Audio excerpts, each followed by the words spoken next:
నమస్తే అండి. ఈరోజు వీడియో ఏంటంటే ఆకుకూర విత్తనాలు వేసుకుందాం అండి. బిగినర్స్కి కూడా హెల్ప్ అయ్యే విధంగా మంచి మంచి టిప్స్ తెలుసుకుంటూ ఏ వెరైటీ ఆకుకూరల్ని మనం ఎలాంటి టిప్స్ పాటిస్తూ వేసుకోవాలి అనే విషయాల గురించి ఈరోజు తెలుసుకుందాం. నమస్తే, నేను Lakshmi. Welcome to our channel home maker strategy.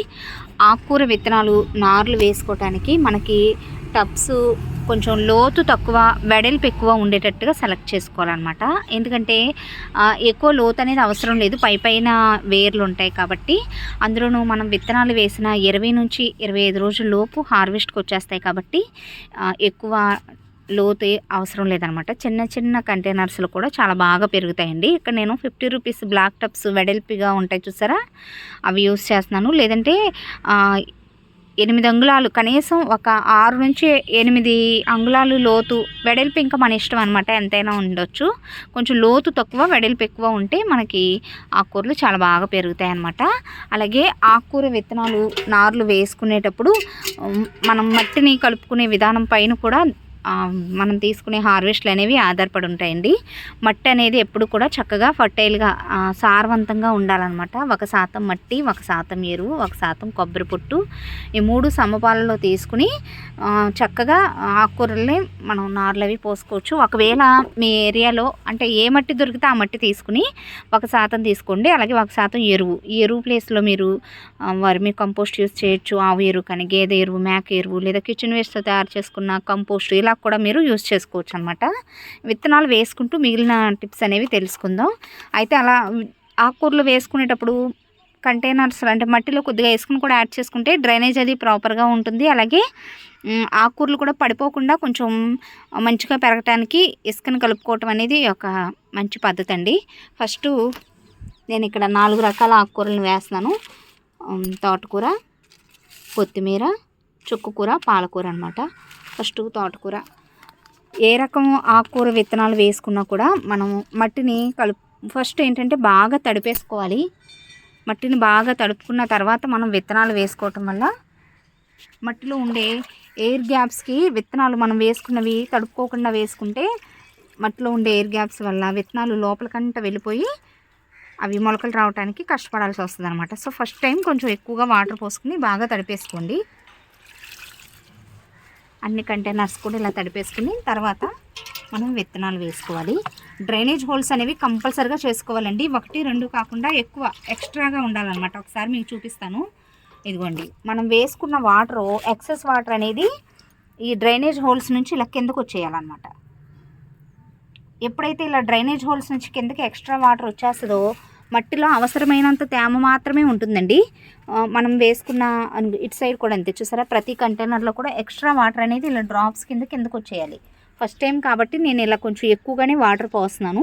మట్టంతా అడుక్కంతా తడవాలి కాబట్టి డ్రైనేజ్ హోల్స్ నుంచి వాటర్ కిందకు వచ్చేటట్టుగా మనం వాటర్ పోసేసుకుని తర్వాత మాత్రం నెక్స్ట్ టైము కొంచెం అవసరానికి తగినట్టుగా మట్టిలో తేమ ఉండేటట్టుగా మాత్రమే వాటర్ చిలకరించుకుంటే చాలు. మీ దగ్గర స్ప్రేయర్ అలాంటివి ఉన్నా కూడా మీరు వాటర్ పోసుకోవచ్చు. మిగిలిన 2 కంటైనర్స్ కూడా ఇంకా అన్నీ ఇలా తడిపేసుకోవాలి. మనం పాటించే చిన్న చిన్న టిప్సే మంచి ఎఫెక్టివ్ రిజల్ట్ని ఇస్తాయండి. ఇలాంటి చిన్న చిన్నవే మనం ఫెయిల్యూర్ అవ్వకుండా కాపాడతాయి అన్నమాట. చిన్నదే కదా, దీనిలో ఏముందని అనుకోవచ్చు, బట్ మట్టిని తడుపుకున్న తర్వాత మనం విత్తనాలు వేసుకోవటం వల్ల ఆ విత్తనాలు ఎటుకట్టు చల్లా చేతులు అవ్వకుండా ఒక వరుసనే చక్కగా అందంగా కూడా మొలకలు అనేవి వస్తాయండి. ఫస్ట్ తోటకూర విత్తనాలు వేద్దామండి. తోటకూర విత్తనాలు చాలా చిన్నగా ఉంటాయి కాబట్టి మనం డైరెక్ట్గా ఇలా వేసేసామనుకోండి, కొంచెం తీసుకుంటే చాలు, చూడటానికి కొంచెమే కనపడినా చాలా ఎక్కువ మొక్కలు వస్తాయి అన్నమాట. అయితే చాలా చిన్నగా ఉంటాయి కాబట్టి డైరెక్ట్గా మనం ఇలా వేసేస్తే ఒకచోటే పోగులాగా పడిపోయి చక్కగా మొలిచే అవకాశం ఉంటుందండి. సో ఏదన్నా ఒక పేపర్ కానీ ఒక గిన్నె కానీ తీసుకుని, పైన కదండి టెర్రస్ పైన ఏం తేలేదు మర్చిపోయాను, ఇక్కడ ఊడ్చి ఎత్తే చాటు ఉంటే దాంట్లో వేస్తాను అనమాట. ఇలా ఒక బౌల్లో వేసుకుని కొంచెం మట్టిని కలుపుకోండి. ఇలా ఇసుకలో కానీ మట్టిలో కానీ ఈ విత్తనాలు కలుపుకోవటం వల్ల ఈవెన్గా స్ప్రెడ్ అవుతాయి అన్నమాట. మనం కంటైనర్లో వేయటం వల్ల మొత్తం కంటైనర్ అంతా కూడా పడతాయి, లేదంటే పోగులుగా ఒకే చోట పడతాయి అన్నమాట. ఆకుకూర విత్తనాలు వేసేటప్పుడు మీరు ఈ టిప్ పాటించండి. ఇలా వేయటం వల్ల ఏంటంటే కంటైనర్ అంతా కూడా స్ప్రెడ్ అవుతాయి. ఇలా మొత్తం వేసేసుకుంటే కొంచెం చిక్కన అయినా ప్రాబ్లం ఏమి ఉండదు అనమాట. ఎందుకంటే హెల్దీగా ఉండే విత్తనాలు ఫస్ట్ తొందరగా జర్మినేట్ అయిపోతాయండి. కొంచెం ఫస్ట్ స్పీడ్గా ఎదిగిన మొక్కల్ని మనం వేర్లతో సహా తీసేసుకుంటే మిగిలిన చిన్న చిన్న మొక్కలు అడుగున అప్పుడప్పుడే ఎదిగే మొక్కలన్నీ కూడా అలా 2-3 బ్యాచ్ల కింద మనం హార్వెస్ట్లు తీసుకోవచ్చు. సో తోటకూర చిక్కనైనా కూడా ఏం కంగారు పడవసరం లేదనమాట. ఒక 2-3 బ్యాచ్ల కింద మనం హార్వెస్ట్లు తీసుకునేటట్టుగా ఎదుగుద్దండి. బాగా ఫస్ట్ ఎదిగిన ఆకుని ముందు కోసేసుకుంటే తర్వాత మళ్ళీ సెకండ్ బ్యాచ్, థర్డ్ బ్యాచ్ అలాగనమాట. సో ఇవి కొంచెం మొలకలు వచ్చి ఒక వారం ఆగిన తర్వాత మళ్ళీ మనం ఇంకొక కంటైనర్లో వేసేసుకున్నాం అనుకోండి. అలా మనం చక్కగా గ్యాప్ తీసుకుంటూ ప్రతి హార్వెస్ట్లో అంటే వారంలో 2 సార్లు అలా మనకి ఆకుకూరలన్నీ కూడా హార్వెస్ట్కి వచ్చే విధంగా ప్లాన్ చేసుకుని మనం విత్తనాలు వేసుకోవాలి. రాళ్ళు అలాంటివి ఏమైనా ఉంటే తీసేసుకుని ఇలా పైన లైట్గా మట్టిని చల్లుకోవాలన్నమాట. విత్తనాలు సన్నగా ఉంటాయి కాబట్టి మరీ ఎక్కువ మట్టి కాదండి. విత్తనం వంతు ఒక సైజు ఉందనుకోండి, మీరు 3 వంతులు మట్టి అలా ఉండేటట్టుగా మట్టిని చల్లుకుని లైట్గా వాటర్ అనేది స్ప్రింకిల్ చేసుకోవాలి. అన్నీ ఒకేసారి వాటర్ చేద్దాం. ఇది ఎలా అయిపోయింది కదా. నెక్స్ట్ ఈ కంటైనర్లో కొత్తిమీర వేద్దామండి. కొత్తిమీర ఏంటంటే మనం రకరకాలుగా వేసుకోవచ్చు. ఇప్పుడు తోటకూర విత్తనాలు వేసినట్టు ఇలా చల్లేయచ్చు అనమాట. ఈవెన్గా చల్లేయచ్చు, లేదంటే గాడ్లుగా ఇలా సాళ్ళలాగా కూడా తీసుకుని వేసుకోవచ్చు అనమాట. నేనైతే ఈసారి ఇలా సాళ్ళలాగానే తీసి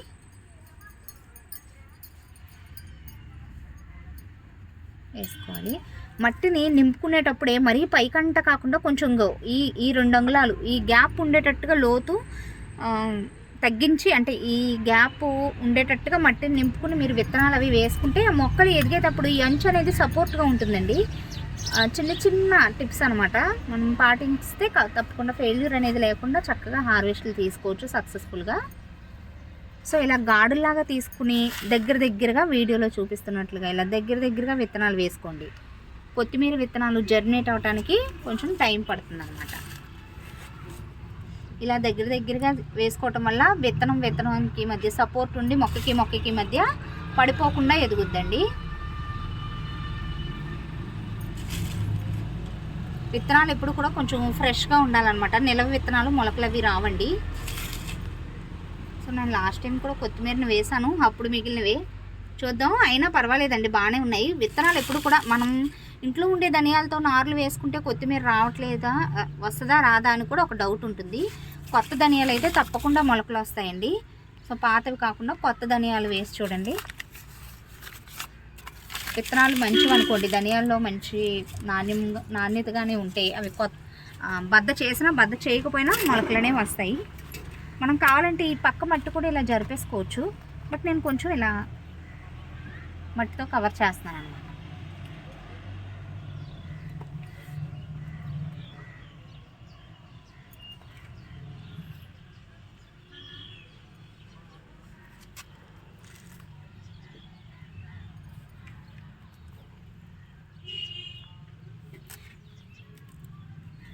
వారం నుంచి ఒక్కొక్కసారి 10-15 రోజులు కూడా టైం పడుతుందండి విత్తనాల్లో ఉండే ఆ నాణ్యతను బట్టి. కొత్తిమీర మిగిలిన ఆకుకూరలన్నింటిలో స్లోగా జర్మినేషన్ అయ్యేది కొత్తిమీరే. మంచి విత్తనాలు అయితే వారానికే మొలకలు వచ్చేస్తాయి.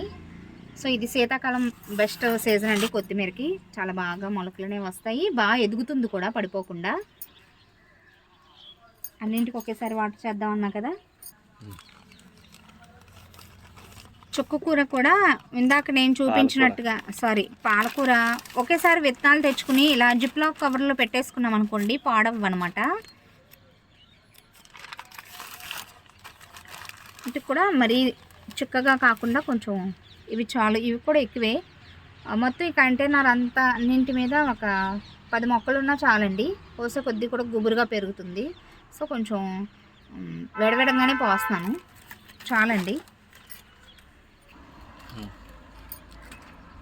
ఇప్పుడు ఈ విత్తనాలు కవర్ అయ్యేటట్టు పైన మట్టిని వేసుకోవచ్చు, లేదంటే ఇందాక నేను కొత్తిమీర విత్తనాలు వేసినట్టు గాళ్ళు కూడా తీసుకుని వేసుకోవచ్చండి.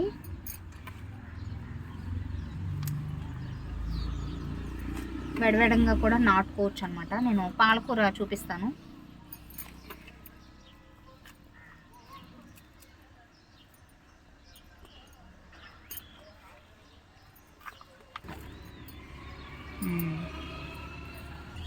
నెక్స్ట్ ఈ కంటైనర్లో చుక్కకూర విత్తనాలు వేద్దామండి. చుక్కకూర ఇలా ఉంటాయి. అయితే ఈ విత్తనాలు వేయట్లేదు. లాస్ట్ టైం వేసాను కానీ అసలు జర్మినేట్ అవ్వలేదు అనమాట. టైం వేస్ట్ అయింది. బట్ వీటిని ఒక ఎక్స్పెరిమెంట్ లాగా కింద నేల మీదో లేదంటే ఏదన్నా ఒక చిన్న కంటైనర్లో వేస్తాను. కానీ దీనికోసం ఇంకొక ప్యాకెట్ తెప్పించాము చుక్కకూర. లాస్ట్ టైం జర్మినేట్ అవ్వలేదు పాతది.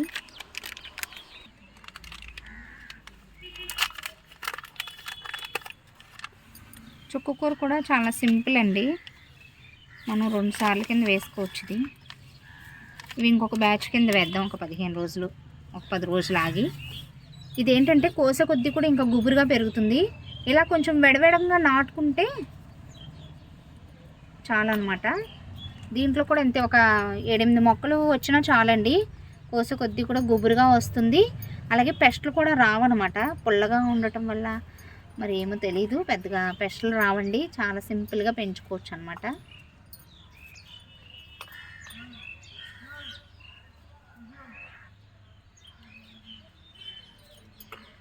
ఇలా కొంచెం దగ్గరగా నాటుకుని, చాలా చిన్నగా ఉంటుంది దీనిలో విత్తనం. చూపిస్తాను. చాలా అంటే ఆవాల కంటే కూడా చాలా చిన్నగా ఉంటుంది అన్నమాట. ఇదిగోండి ఇది విత్తనం అన్నమాట.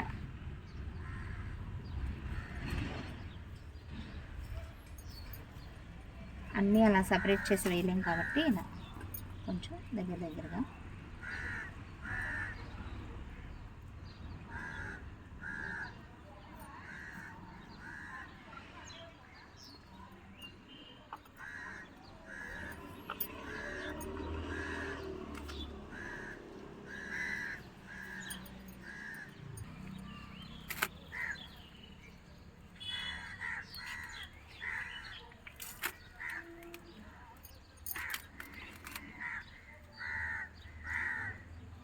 కొంచెం పైన